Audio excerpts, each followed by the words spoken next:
Assalamualaikum warahmatullahi wabarakatuh. Sahabat Hikmah, emas saat ini banyak dibicarakan. Tidak sekedar sebagai perhiasan semata, emas juga banyak didengungkan sebagai alat investasi dan mata uang yang islami. Bahkan saat ini, pegiat-pegiat bisnis kuliner pun tidak mau kalah. Mereka meramu emas menjadi bahan menu hidangan yang mewah dengan harga yang fantastis hingga ratusan juta rupiah. Jika Islam melarang emas dipakai oleh kaum laki-laki, lantas apa hukumnya makan hidangan yang ada campuran emasnya? Saksikan selengkapnya dalam Hikmah.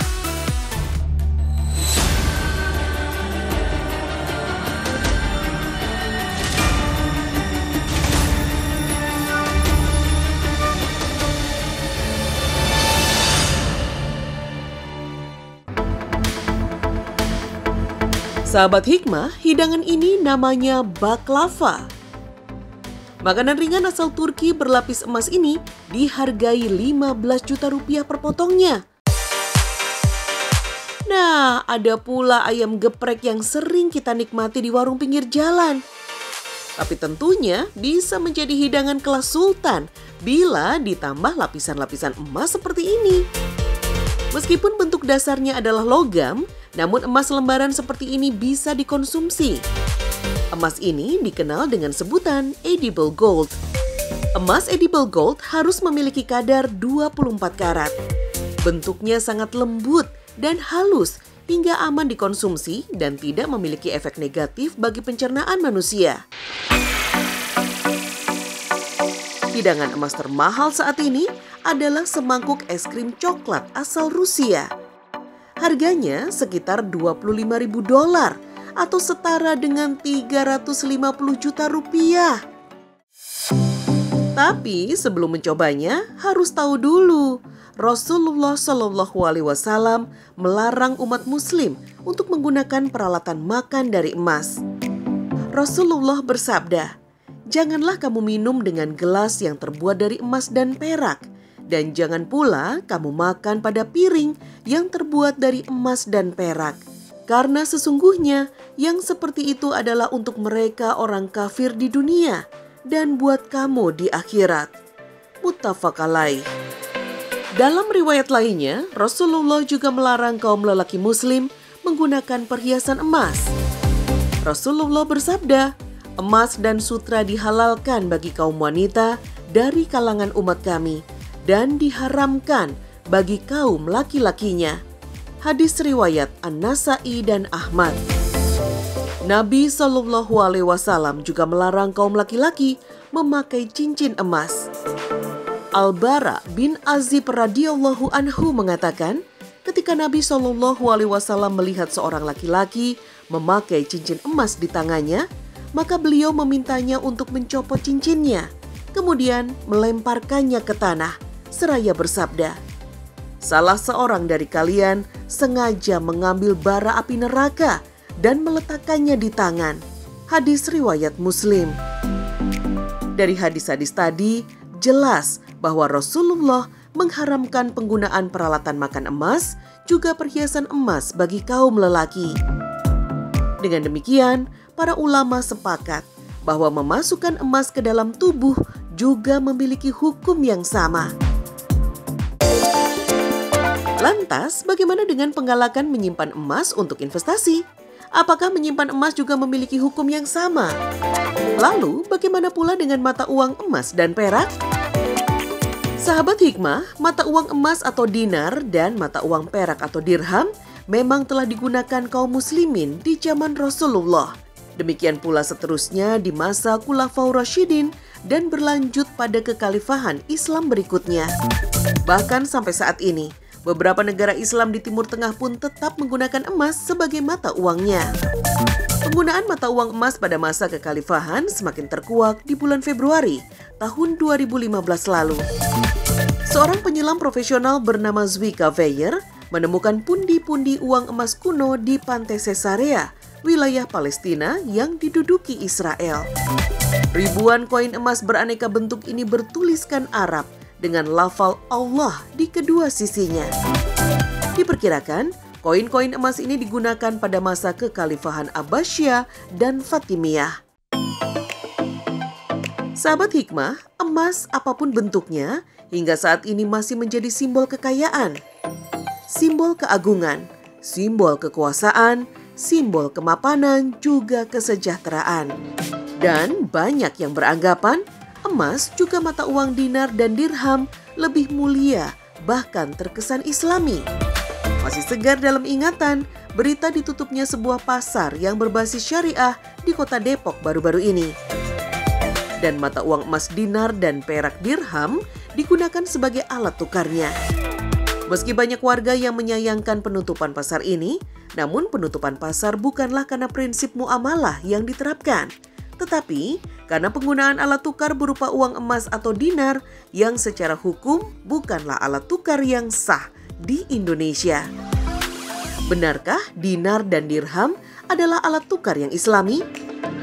Dan bagaimana sebenarnya pemanfaatan emas bagi umat Muslim?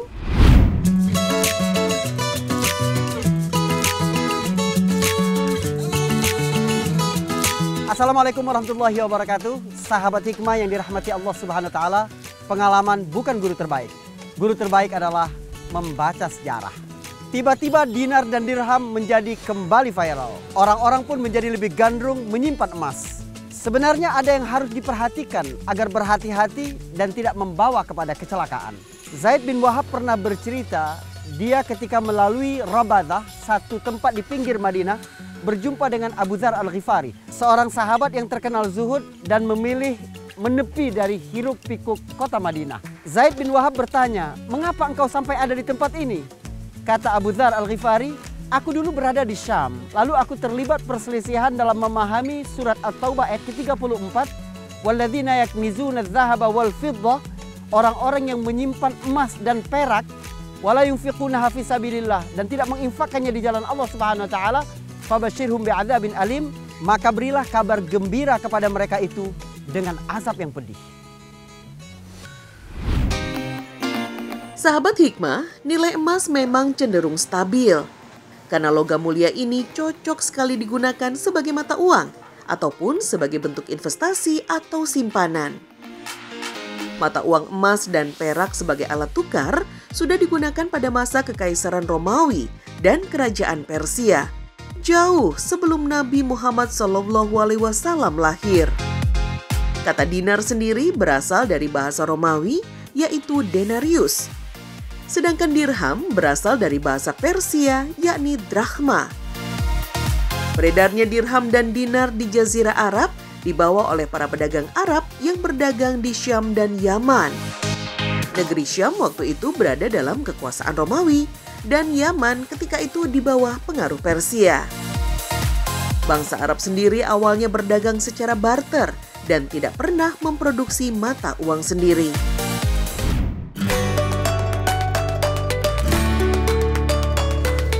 Assalamualaikum Mbak. Pesan hoti bisa ya, English breakfast. Kasih daun mint nanti. Makasih. Sahabat hikmah, dinar dan dirham tidak lebih Islami. Bahkan Ibnu Hazm secara tegas menyebutkan bahwa tidak terdapat satu keterangan pun yang mewajibkan uang dari emas atau dari perak. Memang di zaman Rasulullah SAW sangat terkenal dinar dan dirham sebagai alat penukaran sebab nilainya yang lebih stabil. Namun ini tidak berarti sama sekali ada kewajiban dari syariat harus menggunakan itu. Di zaman Umar bin Khattab, bahkan Umar pernah terpikir untuk membuat uang bukan dari emas dan bukan dari perak, tetapi dari kulit onta. Umar pernah mengatakan bahwa aku pernah memiliki ide membuat uang dari kulit onta, tetapi ada yang berkata kalau begitu onta akan punah, maka aku urungkan niatnya. Artinya apapun yang dapat menjadi alat penukaran yang sah, tidak menzalimi dan sesuai dengan prinsip-prinsip Islam, maka boleh digunakan dari apapun bahannya. Sudah selesai Mas? Makasih banyak. Insya Allah saya wak. Makasih.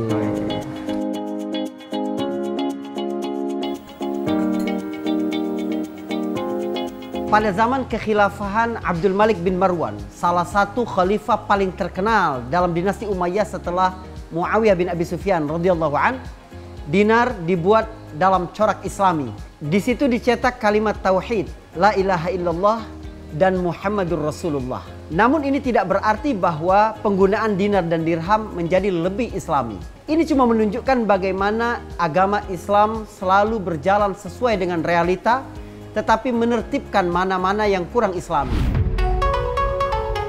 Sahabat hikmah, Islam tidak melarang umatnya mencintai dan menyenangi kehidupan duniawi. Namun Islam memberikan batasan-batasan agar manusia tidak melalaikan dan mengesampingkan akhirat. Allah Subhanahu wa Ta'ala berfirman, "Dijadikan indah pada pandangan manusia kecintaan kepada apa-apa yang diingini, yaitu wanita-wanita, anak-anak, harta yang banyak dari jenis emas, perak, kuda pilihan, binatang-binatang ternak dan sawah ladang. Itulah kesenangan hidup di dunia, dan di sisi Allah lah tempat kembali yang baik atau surga." Quran Surat Ali Imran ayat ke-14. Jadi, seorang mukmin memandang emas sebagai salah satu bentuk karunia Allah, sekaligus pula sebagai perhiasan kehidupan di dunia. Namun emas tidak boleh digunakan sebagai alat untuk menunjukkan kemewahan dan berlebih-lebihan. Sebagai perwujudan rasa syukur dan agar tidak terjerumus dalam keburukan dalam menggunakan emas, maka umat muslim disyariatkan untuk mengeluarkan zakatnya sebagai bentuk ibadah kita kepada Allah Subhanahu wa Ta'ala. Rasulullah Shallallahu Alaihi Wasallam bersabda, "Siapa yang mempunyai emas dan perak tetapi dia tidak membayar zakatnya, maka di hari kiamat akan dibuatkan untuknya setrika api yang dinyalakan di dalam neraka, lalu disetrikakan ke perut, dahi, dan punggungnya. Setiap setrika itu dingin, maka akan dipanaskan kembali, lalu disetrikakan pula padanya setiap hari. Sehari setara 50 tahun di dunia hingga perkaranya diputuskan. Setelah itu, barulah ia melihat jalannya keluar. Ada kalanya ke surga dan ada kalanya ke neraka." Hadis riwayat Muslim. Nah sahabat hikmah, sebelum lebih jauh membahas tentang tren penggunaan emas saat ini, kita uji pengetahuan Islam sobat-sobat hikmah dulu yuk. Dirham kan tadi emas. jawab. Kalau apa satu lagi? Kalau dinar platinum. Kalau mata uang dirham terbuat dari apa? Emas. Kalau mata uang dinar? Logam. Logam itu logam apa ya? Logam mulia udah biarin. Kalau mata uang dinar itu dari perhiasan, dari emas. Kalau dari apa? Satu lagi? Dirham. Dirham itu dari logam. Sahabat hikmah, emas saat ini sangat jarang digunakan sebagai mata uang. Masyarakat lebih banyak menggunakannya sebagai perhiasan ataupun alat investasi. Emas dibeli, disimpan, dan bisa dijual kembali di saat membutuhkan, atau seringkali dijual saat nilainya bertambah tinggi. Meski terlihat seperti praktek ribawi, namun ulama membenarkan praktek ini. Fungsi emas saat ini dianggap sebagai komoditi, bukan alat tukar ribawi seperti uang. Lantas, bagaimana dengan jual beli emas secara online atau tabungan emas bank yang saat ini menjamur? Ada khilaf atau perbedaan pendapat ulama mengenai transaksi emas secara online. Pendapat pertama, jual beli emas non-tunai hukumnya haram. Hukum ini dikhususkan pada emas yang berbentuk batang dan koin karena termasuk benda ribawi. Sedangkan emas yang berbentuk cincin, kalung, atau perhiasan lainnya termasuk dalam kategori benda atau komoditas. Jadi emas bentuk ini boleh dijual secara online. Pendapat kedua menyatakan jual beli emas tidak tunai hukumnya halal. Karena emas masa sekarang telah berbentuk komoditas, bukan lagi alat tukar yang resmi. Dan pendapat inilah yang menjadi fatwa resmi Dewan Syariah Nasional Majelis Ulama Indonesia tentang jual beli emas secara online atau tidak tunai. Agama mengajarkan satu prinsip penting untuk merespon peristiwa, yaitu prinsip keseimbangan. Sebab kelatahan yang terjadi atas segala fenomena disebabkan karena kita tidak memiliki ilmu yang cukup tentang hal itu. Karena itulah beragama harus berdasarkan ilmu. Segala riwayat yang bercerita tentang fenomena yang terjadi di zaman Rasulullah SAW tidak langsung serta-merta menjadi tuntunan agama, tetapi hanya mengabarkan fenomena yang terjadi pada hari itu. Bagaimana sahabat hikmah? Semakin tertarik dengan emas? Tapi jangan lupa zakatnya ya. Dalam satu riwayat dari Abdullah bin Dinar, ia berkata, "Aku mendengar Ibnu Umar ketika ditanya, apa itu alkans atau harta timbunan?" Ia menjawab, ia adalah harta yang tidak ditunaikan zakatnya. Pembayaran zakat emas menurut sebagian besar ulama adalah bila telah mencapai jumlah atau nisabnya dan telah pula tersimpan selama setahun lamanya. Nisab emas adalah setara 20 dinar atau sekitar 85 gram. Jadi, bila sahabat hikmah punya simpanan emas selama setahun dengan berat minimal 85 gram, wajib dikeluarkan zakatnya sebesar 2,5% dari nilai yang berlaku. Wallahu a'lam bishawab. Nah sahabat hikmah, sekarang kita bincang-bincang dulu yuk dengan sobat hikmah yang cantik ini. Ia adalah Roro Fitria. Berbagai profesi pernah dilakoni oleh wanita yang akrab dipanggil Nyai ini. Dinar merupakan koin emas seberat kurang lebih 4,2 gram dengan kadar 22 karat atau 97,1%. Dan juga untuk kalau kita berbicara tentang dirham adalah suatu koin perak murni kurang lebih 2,975 gram. Sahabat hikmah, berbicara tentang emas, tidak ada tamu yang lebih tepat kecuali tamu kita pada hari ini. Assalamualaikum Mbak Roro Fitria. Waalaikumsalam warahmatullahi wabarakatuh. Saya panggil Nyai, izin. Bawa emas berapa kilo ke sini? Enggak. Seadanya aja. Masya Allah. Nyai, ada pandangan tentang emas. Apalagi sekarang sedang rame-ramenya tentang emas ini. Betul. Banyak orang yang berinvestasi, menyimpan. Apalagi ada isu-isu tentang kembali kepada dinar dan dirham. Mungkin ada yang bisa diceritakan. Iya, betul sekali apa yang tadi Ustaz sampaikan, di mana dinar dan juga dirham tidak akan ada penyusutan dibanding dengan mata uang dari negara apapun. Kita bisa sampaikan di sini adalah dinar merupakan koin emas seberat kurang lebih 4,2 gram dengan kadar 22 karat atau 97,1%. Dan juga untuk kalau kita berbicara tentang dirham adalah suatu koin perak murni kurang lebih 2,975 gram. Jadi kita harus mengeluarkan zakat, kita harus menginvestasikan juga dinar dan dirham itu untuk masa sekarang, apalagi pandemi kan apa-apa. Iya, pasti. Jadi Nyai, sebelum orang-orang ribut masalah emas, dinar, dirham, memang dari dulu suka investasi itu ya? Iya, mungkin betul. Bisa diceritakan apa sih alasannya? Ya, latar belakangnya adalah itu merupakan suatu berkah dari Allah SWT yang berupa warisan dari nenek Uyut ke nenek, terus ke mamah, ke saya. Dan menurut saya itu sangat luar biasa ya, karena tidak akan mengalami penyusutan. Jikalau contoh kita akan investasi, contoh otomotif, mobil, itu akan per tahunnya akan ada penyusutan. Tapi kalau misalnya kita investasi berupa emas atau perak dan lain sebagainya, uang logam mulia dan lain sebagainya, itu akan mengalami fluktuatif, jadi penambahan nilainya. Jarang perempuan memiliki kecerdasan finansial, itu luar biasa. Makasih, alhamdulillah. Tapi ada nggak kekhawatiran, misalnya tren ini hanya sesaat atau apa begitu?